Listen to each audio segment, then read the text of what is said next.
مفتی منیب الرحمان صاحب کو حسام الحرمین کی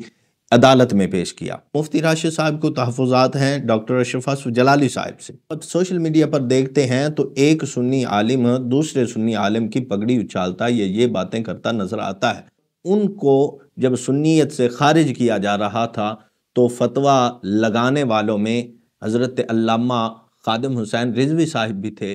کہ ڈاکٹر طاہر القادری نے بالکل ٹھیک کہا تھا، آپ کی جتنی اپنی عمر ہے اس سے ڈبل تجربہ ہے مفتی منیب الرحمان صاحب کا۔ بسم اللہ والصلاة والسلام علی رسول اللہ وعلی آلہ وصحبہ اجمعین۔ آج میں آپ کے سامنے کافی دنوں کے بعد حاضر ہوا ہوں، کچھ مصروفیات تھیں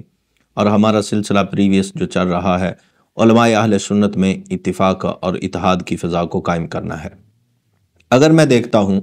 تو یوٹیوب پر ایسے بہت سے علماء کرام اور مفتیان عظام اب آ چکے ہیں کہ ایک دوسرے کی پگڑیاں اچھالنا ان کا کام بن گیا ہے۔ بالخصوص میں اہل سنت والجماعت کے علماء کی بات کر رہا ہوں۔ ایک بندہ جو یوٹیوب پر آتا ہے اور اپنے کچھ وہ معاملات کو لے کر آگے چلتا ہے تو سب سے بڑی بات جو ہمارے لیے ہوتی ہے کہ ہم اپنے اکابرین پر کلام کرتے ہیں اور ہم اپنے اکابرین پر بات کرتے ہیں۔ ایسا ہی کچھ مفتی مشاہد حسین شاہ صاحب کاظمی آپ نے کیا ہے، اور آپ نے ایک اس چیز کو لے کر آپ کو جو بوسٹ ملا اور آپ جو سوشل میڈیا پر اور دیگر جو ہے پلیٹ فارمز پر آپ زیادہ آپ کو اپروچ اور انگیجمنٹ ملی آپ کو، وہ ہے معاملہ مفتی منیب الرحمان صاحب کا لے کر کے۔ مفتی منیب الرحمان صاحب کو انہوں نے جب ڈسکس کیا اور مفتی منیب الرحمان صاحب کے حوالے سے انہوں نے اپنے جو تحفظات قائم کیے اور پھر ڈائریکٹلی مفتی منیب الرحمان صاحب سے توبہ کا مطالبہ کیا، اور اس کے بعد پھر بریلی شریف سے جو فتاوی جات آئے اور بریلی شریف میں جو علماء ہیں ان سے رابطہ کر کے جو مفتی مشاہد حسین شاہ صاحب نے مفتی منیب الرحمان صاحب کے حوالے سے اپنے معاملات کو جب اپنے یوٹیوب چینل پر اس کو بڑھایا تو آپ دیکھ سکتے ہیں کہ ان کی پہلے کی انگیجمنٹ کچھ ذرا مختلف ہے، لیکن جب انہوں نے مفتی منیب الرحمان صاحب کے مسئلے کو ڈسکس کیا اور اس پر پھر بریلی شریف کے علماء کے فتوے آپ نے جب شائع کیے اور پھر اس پر تحفظات کا اظہار کیا تو پھر ان کی انگیجمنٹ کچھ مختلف ہمیں نظر آتی ہے اور ان کے چینل کو بوسٹ ملتا ہمیں نظر آتا ہے۔ بہرصورت میں اس معاملے میں ان کے اپنے ذاتی طور پر جو ان کے معاملات ہیں اس پر بات نہیں کر رہا، میں بات کر رہا ہوں مفتی منیب الرحمان صاحب کے حوالے سے مفتی مشاہد حسین صاحب کے جو تحفظات ہیں کہ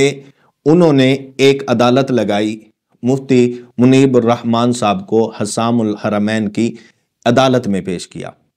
اب سب سے پہلی تو میں بات یہ کرنا چاہتا ہوں کہ حسام الحرمین کا جج مفتی مشاہد صاحب کو کس نے بنایا ہے؟ کیا کسی نے ان کو یہ اتھارٹی دی ہے کہ آپ جناب ان کو جو ہے وہ جج مقرر کریں اور مفتی منیب الرحمان صاحب کو مجرم کے طور پر حسام الحرمین کے سامنے پیش کیا جائے اور پھر فیصلہ بھی سنایا جائے اور مد مقابل جو مجرم ہے، مجرم کے طور پہ پیش کیا گیا ان کے لحاظ سے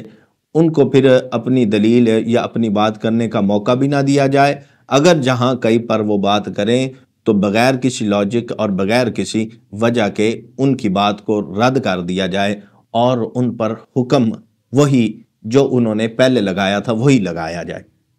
صرف ایک مفتی مشاہد حسین صاحب مفتی منیب الرحمان صاحب کے حوالے سے نہیں بلکہ انہوں نے اپنے تحفظات کا اظہار مفتی اکمل مدنی صاحب جو ہیں ان کے حوالے سے بھی کیا ہے۔ ایسے ہی ہم دیکھتے ہیں تو کچھ اور عناصر بھی ہیں جو ان چیزوں کو لے کر آگے چل رہے ہیں۔ اب ہر ایک بندہ اب سوشل میڈیا پر اگر میں مفتی راشد صاحب کی بات کروں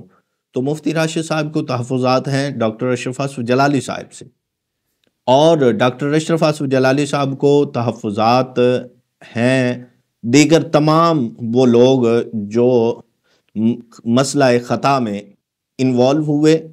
اور پھر اپنی رائے کا اظہار کیا، ان سب سے ڈاکٹر اشرف اصف جلالی صاحب کو تحفظات ہیں۔ کچھ درمیان میں ایک مسئلہ ایسا آیا کہ کچھ لوگوں کو تحفظات حافظ الحدیث جناب حضرت علامہ مولانا استاذ العلماء جناب عبدالستار سعیدی صاحب ان سے بھی ہیں۔ ہر معاملے کو جب آپ سوشل میڈیا پر دیکھتے ہیں تو ایک سنی عالم دوسرے سنی عالم کی پگڑی اچھالتا یا یہ باتیں کرتا نظر آتا ہے، اور پھر ان سب کو ملائیں تو ان سب کو تحفظات ہیں مفتی فضل احمد چشتی صاحب سے، اور پھر مفتی فضل احمد چشتی صاحب کو تحفظات ہیں دیگر علماء سے۔ اب سب کے اکٹھے کریں تو ایک بات ہمیں واضح طور پر نظر آتی ہے کہ ہم ایک دوسرے کو جو ہے وہ اس بات کو لے کر کے چل رہے ہیں کہ ایک دوسرے کی پگڑیاں اچھالنا اور ان کی باتوں کو یہ ثابت کرنا اور ان کے عقائد نظریات کو ہم اہل سنت سے خارج کرنے پر لگے ہوئے ہیں۔ یہاں پر مجھے وہ بات یاد آتی ہے جو ڈاکٹر طاہر القادری صاحب نے کئی سال پہلے کر دی تھی، جب ان کو بھی سنیت سے خارج کرنے کے فتوے جاری ہوئے تھے، اور ان کو جب سنیت سے خارج کیا جا رہا تھا تو فتویٰ لگانے والوں میں حضرت علامہ خادم حسین رضوی صاحب بھی تھے،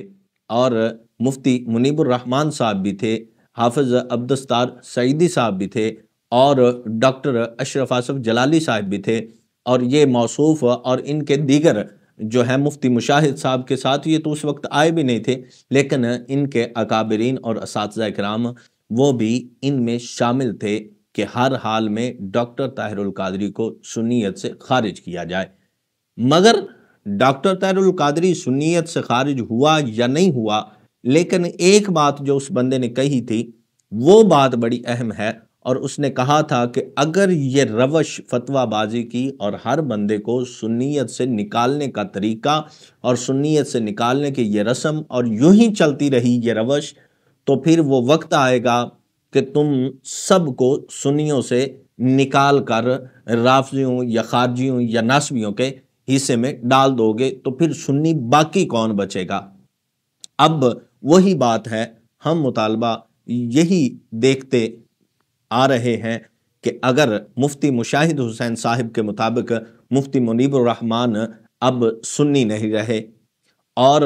مفتی راشد محمود صاحب کے مطابق ڈاکٹر اشرف آصف جلالی صاحب سنی نہیں رہے،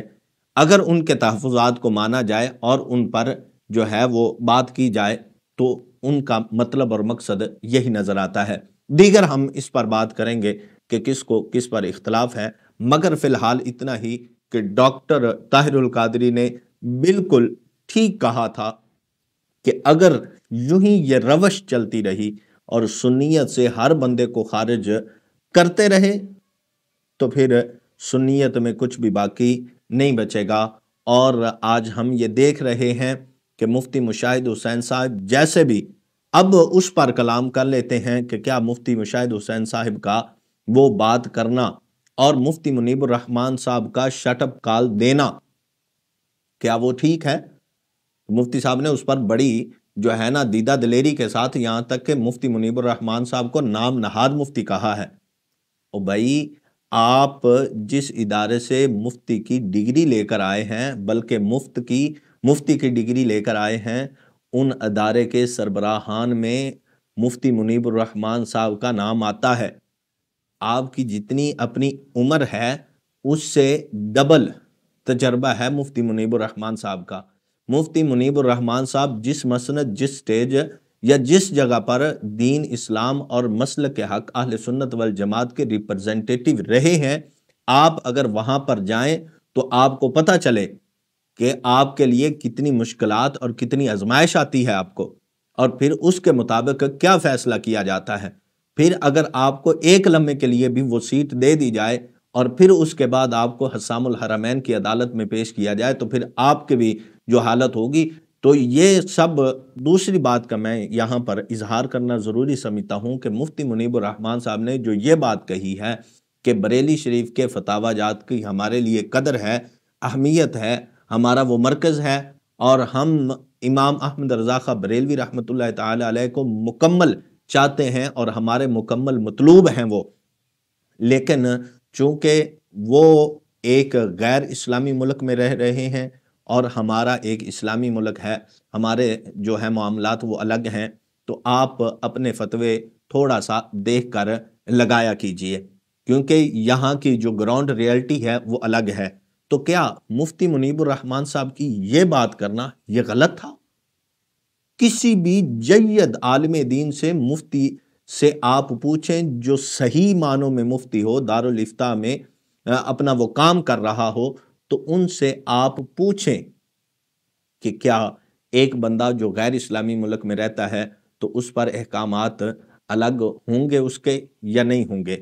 شریعت اس کے بارے میں الگ احکامات رکھتی ہے یا نہیں، اور ایک بندہ اسلامی ملک میں رہتا ہے اس کے بارے میں معاملات الگ ہوں گے یا نہیں، اس کے بارے میں الگ حکم لگے گا یا نہیں۔ تو بیسیوں ایسی ہمیں مثالیں مل جاتی ہیں جس میں اگر کوئی بندہ غیر اسلامی ملک میں ہے تو اس کا حکم الگ ہے، اور اسلامی ملک میں ہے تو اس کا حکم الگ ہے۔ اور یہاں پر تو مفتی مشاہد صاحب نے یہ کہا کہ وہاں پر معاذ اللہ خدا اور ہے، اور یہاں پر خدا اور ہے، وہاں پر شریعت اور ہے تو یہاں پر شریعت اور ہے۔ زیادہ میں اس بات کو دور نہیں لے کر کے جاتا، بس فقط اتنا کہتا ہوں کہ خدا را آپ یوں چھوٹے موٹے جج لگ کر ہر ایک کو حسام الحرمین شریف کے عدالت میں پیش نہ کریں۔ پہلے آپ اپنی کمپیٹیبلٹی جو ہے وہ ظاہر کریں کہ آپ اس قابل بھی ہیں کہ حسام الحرمین شریف کو آپ پڑھ سکیں، اور پڑھ کر جو ہے اس کے تمام معاملات کو سمجھ کر اس کے عدالت لگا سکیں، اور عدالت لگانے کی اتھارٹی آپ کو کس نے دی ہے، پہلے تو یہ بات ہے۔ اور پھر خدارہ یہ فتویٰ بازی کی روش سے اب نکل آئیں، کسی کو تو کم از کم سنی رہنے دیں، اور کوئی تو ہمارے سنی اہل سنت والجماعت کے عقیدے کی اصلاح اور لوگوں کے سامنے ڈٹ کر وہ کھڑا ہونے کی جو ہمت اور طاقت رکھتا ہے اس کو تو باقی رہنے دیں۔ آپ اپنا کام کریں، جتنا رب نے آپ کے ذمہ لگایا ہے آپ وہ کریں۔ اب ماشاءاللہ پہلے جو ہے وہ انجینئر محمد علی مرزا کے جب جوابات دے رہے تھے تو بہت اچھی بات تھی، وہی دیتے رہیں۔ کیا ضرورت ہے ایسے یوں ہر ایک کو جو ہے فتاوی رضویہ کی عدالت میں پیش کرنے کی، اور حسام الحرمین شریف کی عدالت میں پیش کرنے کی، اور دوسری کتابوں کی عدالت میں پیش کرنے کی؟ وہ آپ سے زیادہ سینئر ہیں، وہ آپ سے زیادہ اچھے سے جانتے ہیں، وہ آپ سے زیادہ بہتر جانتے ہیں۔ اللہ پاک ہم سب کو عمل کی توفیق عطا فرمائے۔